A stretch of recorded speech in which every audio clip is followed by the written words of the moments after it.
Mga idol, mag-harvest tayo ng ating kalamansi idol. Lalagay natin dito idol.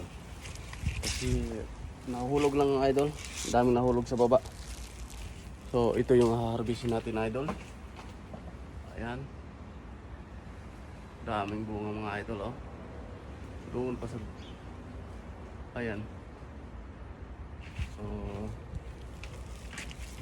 harvest tayo idol ng kalamansi.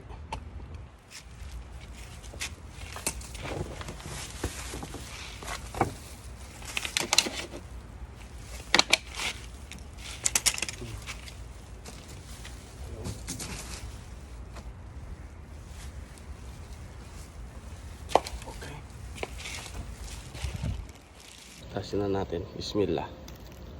Ayan. Ang dami idol oh. Ang dami oh. Ayan.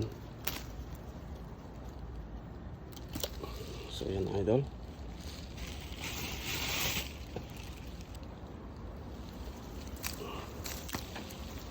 Meron pa dito idol oh. Tataba. Meron pang hinog na doon oh. Okay. Dami na tayong nakuha idol. Ang daming bunga idol oh.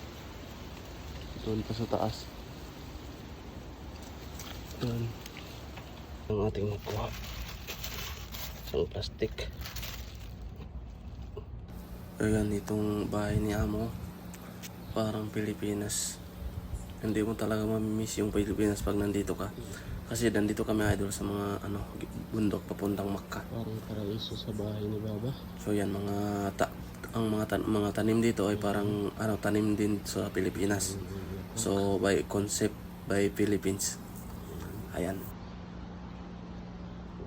Doon.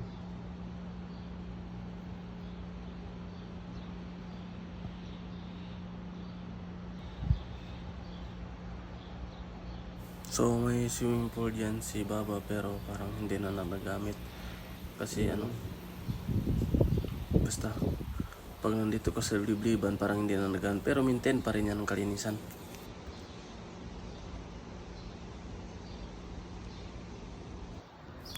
At saka yung kalamansi ni Baba, naabutan ko na yun dito.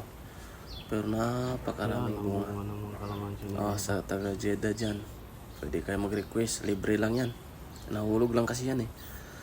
After 10 days, nahulog lahat yan. Tapos, so nagpapalit na ng mga another bunga.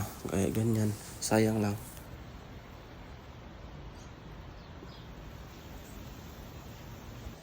So yan, may mga tanglad dito no, tinanim ko na yan idol. Pero napakasarap pala ito idol sa ginagawang arabo ng chai o tea.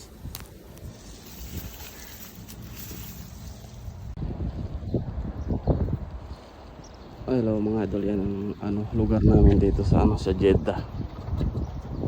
Yan idol.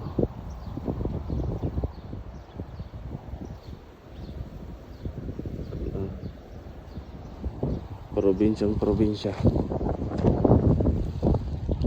So, dito ka naman katingin.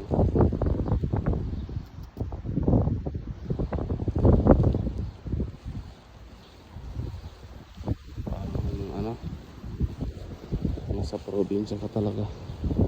Ayan. So ayan mga idol, nagpunta ko dito sa may mga kakahuyan sa aking garden. May uwak pala. Nahulog yung anak kaya pala maingay. Ayan, kunin natin.